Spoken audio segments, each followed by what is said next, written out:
नमस्कार, मी योगेश वारुडे. प्राणीमित्र म्हणून वन्य प्राण्यांसाठी सतत काम करत असतो.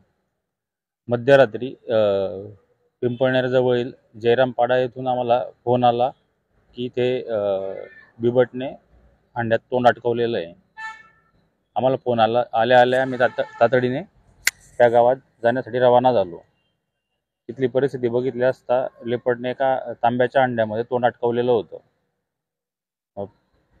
आजूबाजूला बघितल्यानंतर असं कळालं की पाण्याच्या कमतरतेमुळे पाणी पिण्यासाठी बिबट्या तिथे आला असेल आणि अंड्यात तोंड घालून त्याचं तोंड तिथे फसलं असेल. पण ते काढणं मुश्किलीचं होतं.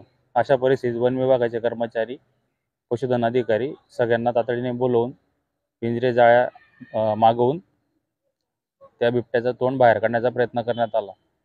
पण बिबट्याचं तोंड बाहेर काढत असताना त्याला भुलीचं इंजेक्शन दिलं. त्याला ऑक्सिजन कमी पडत असताना त्या अंड्याला कटरने कापण्यात आलं.